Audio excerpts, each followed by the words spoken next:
The House is resumed. Kia ora tātou no reira, te whare, inga iwi, inga rio, inga hawe wha tēnā koutou, tēnā koutou katoa. Honourable members, the House resumes the interrupted debate on the Appropriation 2011-2012 Estimates Bill and the amendment proposed. It's my understanding that prior to the debate that the speeches were completed. I therefore seek the call from some honourable member. I call the honourable member Stuart Nash. Thank you much, Mr. Speaker. Actually, it was with interest that I listened to the last national member give his talk, because I think of his 10 minutes, he spent about 7.5 minutes discussing the wonderful things that the Labour Party is going to do when it becomes government after this next election. I would have thought that someone who was a minister in that government, someone who was a minister at least, would have spent at least 3/4 of his time talking about what the National Party budget was going to deliver for New Zealanders, as opposed to what the Labour Party is going to do for New Zealanders.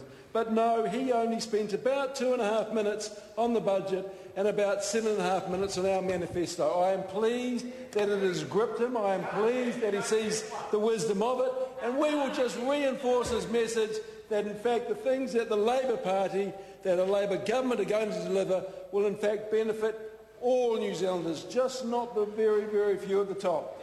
But Mr. Speaker, there are only three points that I would like to make in this speech. The first one is that this budget is based on a whole lot of assumptions which are simply not correct. The second point I would like to make, Mr. Speaker, is that there is a $4 billion difference in the revenue figures over 5 years between the IRD and the Treasury, and this is something we really should be absolutely concerned about. The third point is I would like to outline, after Nathan Guy-Very did, I'd like to outline what Labour will do to rectify this dreadful situation we found ourselves in. Now, Mr. Speaker, the budget as read last month is concerning for a number of reasons.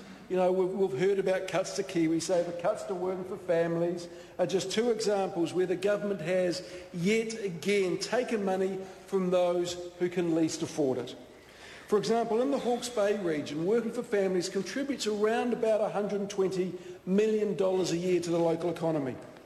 Now, taking money out of the pockets and therefore out of the stores and the services of the economy that is already going backwards under this government is simply not a way forward for the people of Hawke's Bay. In fact, the Bay is going backwards under a national government. And this is of huge concern to me, Mr. Speaker, as well as huge concern to a number of constituents that have come into my office and people that I engage with every day. Mr. Speaker, there is no plan for growth in this budget. There is no incentive for businesses to seek export opportunities, no plans for addressing the massive inequality that has crept in society over the last couple of years, in large measure due to the tax cuts, the $25 billion in tax cuts that have seen those most wealthy citizens do incredibly well, but the vast majority for whom have seen an increase in the cost of living actually receive next to nothing. They have not been adequately compensated. And Mr. Speaker, I think the thing that really epitomises this is the 600 and 700 odd New Zealanders who earn $1 million a year received a tax cut of $1,000 a week, yet someone on the median wage got about $10 a week. The level of unfairness around that is so stark as to be obscene, Mr. Speaker. Mr. Speaker, in Bill English's speech, he said the government was going to create 170,000 jobs. And in fact, many of the national speakers have reiterated that figure, 170,000 jobs. And there's no one more in this House that wants to see that than me.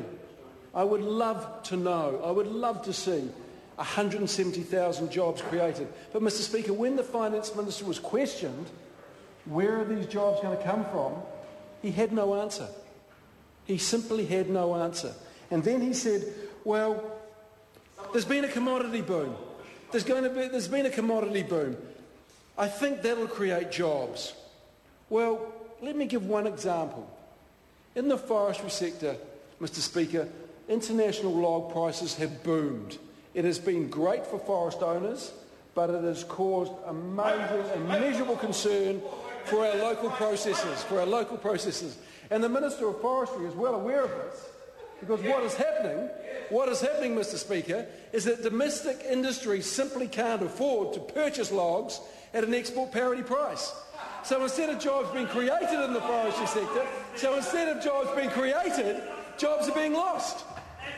Jobs are being lost. Now, I'm not saying we should subsidise this at all. No, I'm not saying that at all. I'm merely pointing out the fact, Mr. Speaker, that a commodity boom is not creating jobs. We are not going to see 170,000 jobs created in this economy because of a commodity boom. Quite the opposite. And let's have a look at the farming sector, Mr. Speaker, if we may, for a second. $42 billion worth of debt. $42 billion worth of debt. This is of such concern to the Governor of the Reserve Bank that he has increased the liquidity provisions around rural debt. I don't think there are going to be many jobs created in the rural sector because of the commodity boom. So the question I have is, where are these 170,000 jobs going to come from that Mr. English said are going to be created out of a commodity boom? Mr. Speaker, they're not. They're not. This is a borrow and hope budget. Not even the Minister of Finance, himself, can tell us where these jobs are going to come from. My second point, Mr. Speaker, is around the significant difference between the revenue forecast of the IRD and the Treasury. The Treasury's revenue forecast is $4 billion higher than the IRD's. Now, Mr. Speaker, I've had dealings with the IRD over the last couple of years through select committee process and through my spokesperson role as revenue in the revenue portfolio. And I can say that I have found IRD officials to be very reliable, to be diligent and hugely competent. When they undertake forecasting, Mr. Speaker, I trust their numbers because they tend to be prudent, if not slightly conservative.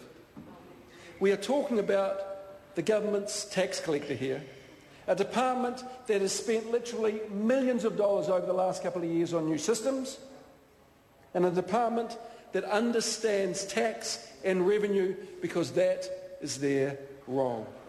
The Treasury, however, have, in my experience over the last 2 years, often been far too aggressive in their forecasting, regularly overstating revenue predictions, much to the anger, no doubt, of the relevant ministers of revenue and finance, and often got it wrong. So, Mr. Speaker, when the IRD and Treasury differ by $4 billion, then we should have grave concerns. We should have absolutely grave concerns, because $4 billion is a significant amount of money. And I, for one, Mr. Speaker, I cannot understand such a discrepancy and why the government went for the outrageously high number than rather go for the conservative figure. This demands a huge "please explain" from the Minister of Finance, but he refuses to justify the assumptions behind the Treasury figures, but instead states that there may be risks due to this discrepancy. There may be a risk. That is the understatement of the decade. There is huge risk. This is very much a borrow and hope budget without a plan.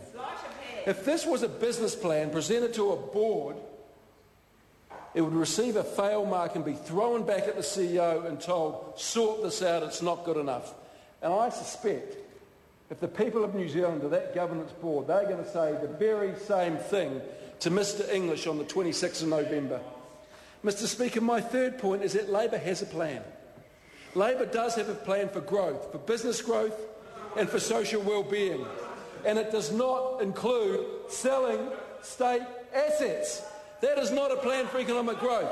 And Mr. Speaker, what we are going to see over the next 5.5 months is a series of well-costed initiatives rolled out that are going to create a vision and capture the imagination of the people of New Zealand.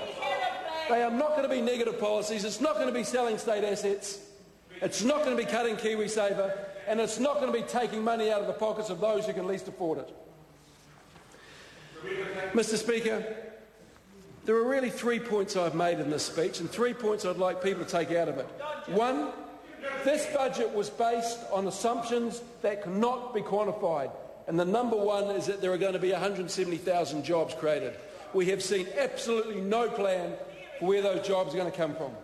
The second point is that there is a $4 billion discrepancy between the revenue forecast for the IRD and the revenue forecast from Treasury, and that is hugely worrying. And the third point, Mr Speaker, is Labor has a plan. This government does not. Labor has a plan. Thank you very much.